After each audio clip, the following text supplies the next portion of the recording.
तो दोस्तों, खबर यह है कि दिल्ली में मौजूद कॉन्स्टिट्यूशन क्लब ऑफ इंडिया के सचिव पद के लिए चुनाव हुए।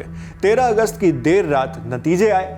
भाजपा नेता और बिहार के सारण से सांसद राजीव प्रताप रूडी ने चुनाव में जीत दर्ज कर ली। उन्होंने अपनी ही पार्टी के नेता और पूर्व सांसद संजीव बालियान को हरा दिया। गौर कीजिएगा, अपनी ही पार्टी के नेता यानी बीजेपी के ही। ये जो कॉन्स्टिट्यूशन क्लब है वो देश के सांसदों और पूर्व सांसदों के लिए बनाया गया है। हर 5 साल में यहाँ पर चुनाव होते हैं। इस बार चुनाव में 700 से ज्यादा सदस्यों ने वोटिंग की और नतीजा क्या हुआ? कुल वैध मतों की गिनती हुई तो पता चला कि राजीव प्रताप रूडी को 392 वोट मिले और ऐसे 102 वोटों के मार्जिन से रूडी ने यह चुनाव जीत लिया। जीत दर्ज करने के फौरन बाद राजीव प्रताप रूडी ने क्या कहा, सुनते हैं। मुझे लगता है अनुमानित तौर पर औपचारिक रूप से प्रकाशन 100 से अधिक मतों से मैं जीता हूं और अगर 1000 से मल्टीप्लाई कर दे उसको, पूरे मतदाता को 1000 को, तो 1 लाख अगर मान ले तो लगभग अच्छे वोटों से मैं जीता हूँ और ये मेरे पैनल की जीत है। और मैं आभार व्यक्त करना चाहूँगा कि सभी पार्टियों के नेताओं ने इसमें भागीदारी ली। इसमें पार्टी का कहीं कोई स्वरूप उभर के नहीं आया। सबसे बड़ी उपलब्धि ये रही है कि मुझे लगता है कि मेरे सांसद मित्रों ने और मेरी टीम को और मुझे पिछले 2 दशक के प्रयासों पर और जो कामयाबी है उस पर फिर से एक बार मोहर लगाया है। ये सबसे बड़ी बात है। जीत के बाद रूडी समर्थकों ने क्लब के बाहर जश्न मनाया और ये दृश्य सामने आए। बाइटिंग मोमेंट्स थे। अब हम लोग थोड़े निश्चिंत हुए हैं और आ रहे हैं। अब सेलिब्रेशन हम सबके साथ ही करेंगे, जो भी करेंगे। अभी देखिए, एक यहाँ पे मलबंकर हॉल था ना, उसका अभी गेटअप हो रहा है और वो वर्ल्ड क्लास बन रहा है। सो वो एक नई उपलब्धि होगी। देखिए, जो लोग जानते हैं इस क्लब में आते जाते हैं, उनको मालूम है पिछले 30-20 वर्षों में इसकी कैसे प्रोग्रेस हुई है। वो लोग चाहेंगे कि प्रोग्रेस ही होती रहे। ये चुनाव इतना जरूरी क्यों है, इसको जानना भी जरूरी है।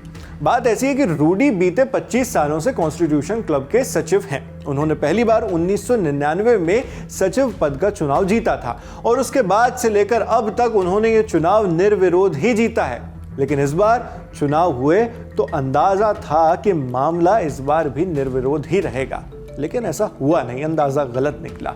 इस बार संजीव बालियान ने भी उम्मीदवारी ठोक दी, उन्हीं के पार्टी के नेता की, यानी बीजेपी बनाम बीजेपी के समीकरण बन गए। टिप्पणीकारों ने समीकरण बनाए। संजीव बालियान एक मजबूत खेमे के उम्मीदवार हैं। उनके पीछे भाजपा के कुछ कद्दावर नेता भी खड़े थे। इस वजह से चुनाव निर्विरोध नहीं रहा। चुनाव की तारीखें नजदीक आईं, वोटों की लामबंदी भी शुरू हो गई। भाजपा कवर करने वाले पत्रकार बताते हैं कि उनकी पार्टी का बहुमत संजीव बालियान के साथ था। झारखंड के गोड्डा से सांसद निशिकांत दुबे ने भी चुनाव में संजीव बालियान की जीत की असफल भविष्यवाणी भी कर दी थी। यह भविष्यवाणी कम, संजीव बालियान के समर्थन का स्वर ज्यादा था। इस कॉन्स्टिट्यूशनल क्लब में जो है एमपी ही, यहाँ के जो सीटिंग एमपी हैं, केवल 300-350 ही सीटिंग एमपी है जो मेंबर हैं। रेस्ट जो है वो एक्स एमपी है। इसका मतलब कि क्लब की गरिमा जो है वो कहीं ना कहीं डिटोरिएट हो रही थी। उसको बचाने के लिए लोगों ने वोट दिया है। 2-3 घंटे का सवाल है और मुझे लगता है कि परिवर्तन होगा। डॉक्टर संजीव बालियान जो है नए सचिव होंगे इस क्लब के और इसके बाद इस क्लब की व्यवस्था को दुरुस्त किया जाए। वंश परमेश्वर की ये कहानी है कि बिगाड़ के डर से ईमान की बात नहीं करोगे। तो ईमान ये है कि ये क्लब केवल सांसद और पूर्व सांसद और उनके परिवार का है। इसमें IAS, IPS, IFS, पायलट, दलाल, इंडस्ट्रियलिस्ट, उसका कोई जगह नहीं है, कोई स्थान नहीं है। निशिकांत दुबे ने कुछ एक बहस तलब बयान भी दिए थे। एक बयान में क्लब में पायलट्स की मौजूदगी पर उन्होंने सवाल उठाए थे, क्योंकि रूडी खुद एक कमर्शियल पायलट हैं। ऐसे में लोगों ने अंदाजा लगाया कि बिना नाम लिए निशिकांत दुबे ने कहां निशाना साधा है। अब इस घनघोर दोफाड़ में रूडी कैसे जीतते, सवाल तो यह है। जानकार बताते हैं कि रूडी ने विपक्ष के सांसदों को अपने पक्ष में लामबंद करना शुरू कर दिया। कांग्रेस, TMC, सपा यानी समाजवादी पार्टी और अन्य विपक्षी पार्टियों का उन्हें साथ मिल गया। ये साथ ऐसा कि चुनाव जीतने के बाद रूडी ने खुद अपनी मीडिया बाइट में इस बात की तस्दीक की। आपने सुना ही है अभी, और ध्यान ना हो तो फिर से सुनवा देते हैं कि सभी पार्टियों के नेताओं ने इसमें भागीदारी ली। इसमें पार्टी का कहीं कोई स्वरूप उभर के नहीं आया और मैं समझता हूं कि जिस प्रकार से चुनाव के परिणाम, तो ये एक ऐसे दलगत दल की राजनीति से हट करके सभी दलों के, और मेरे पैनल में तो कांग्रेस के भी लोग थे, समाजवादी पार्टी के भी सदस्य थे, टीएमसी के भी सदस्य थे, निर्दलीय भी थे, तो मैं समझता हूँ भाजपा के भी थे, कांग्रेस के भी थे, टीडीपी के भी थे। तो मोटे तौर से सभी राजनीतिक पार्टियों का एक समूह था, एक मित्रों का। और ऐसे वोटों में बंटवारे में चीजें चली गई रूडी के पक्ष में। देखते हैं अपने साप्ताहिक कार्यक्रम नेता नगरी का वो हिस्सा जब पत्रकारों ने पहले ही रूडी के पक्ष में चुनाव होने के समीकरण गिना दिए थे। अच्छा आदेश, ये बताओ कि कांग्रेसी किसको सपोर्ट, कांग्रेसी किस भाजपाई को सपोर्ट कर रहे हैं? राजीव प्रताप रूडी को। अच्छा, कांग्रेसी तो अंग्रेजी कल्चर के लोग हैं ना। संजीव बालियान बेचारा मुजफ्फरनगर से आया है, उसको पता नहीं क्लब क्या होता है। अरे तो कुछ राहुल कसवा जैसे भी तो होंगे जो अंग्रेजी कल्चर वाले नहीं होंगे। नहीं, राहुल कसवा को देखने में लगता है ना कि जाट है राजस्थान का और कृषि के बारे में बड़ी अच्छी बातें करता है, पढ़ा लिखा है, लेकिन सचिन पायलट किसके साथ है? दीपेंद्र हुड्डा किसके साथ है? जो तुम बात कर रहे हो कि वो जाट है और वो भी जाट है, तो जाहिर है उनका समर्थन उनको होगा।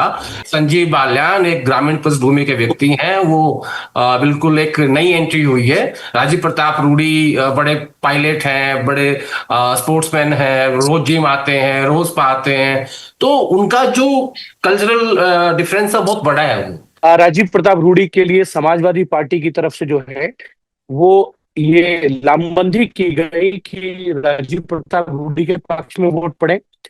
टीएमसी के अंदर ये लामबंद किया गया, डीएमके के अंदर किया गया, कांग्रेस के अंदर, कि संजीव बालियान को वोट ना पड़े। और एक तरीके से उसमें एक बड़े मैनेजमेंट के तौर पे अगर देखें तो नासिर हुसैन जो राज्यसभा में चीफ विप है, उन्होंने ये पूरी मैनेजमेंट की। 38 पोस्टल बैलेट थे, जिनमें से 37 राजीव प्रताप रूडी के पक्ष में गए और एक पोस्टल बैलेट जो है वो संजीव बालियान के पक्ष में गया।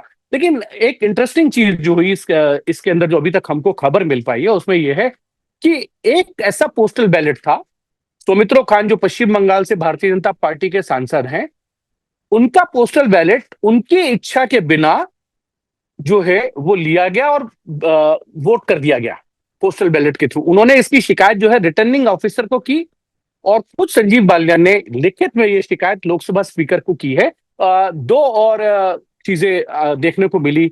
विजेंद्र सिंह जो पूर्व में भारतीय जनता पार्टी के सांसद हैं, वर्तमान में कांग्रेस में है, उनके फादर जो है चौधरी वीरेंद्र सिंह है, उनका वोट किसी और ने डाल दिया।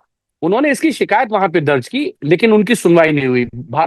बीएसपी के एक वोटर है राजा राम, पूर्व में सांसद रहे हैं, उनका वोट भी किसी ने आके पहले डाल दिया। उन्होंने भी शिकायत की कि जी मेरा वोट पहले कैसे डाल दिया, लेकिन सुनवाई जो नहीं हो पाई और ये कहा गया रिटर्निंग ऑफिसर की तरफ वहां कि आपका वोट पड़ चुका है, अब इसमें हम कुछ नहीं कर सकते। तो 3 ऐसे वोटों को लेकर संशय है।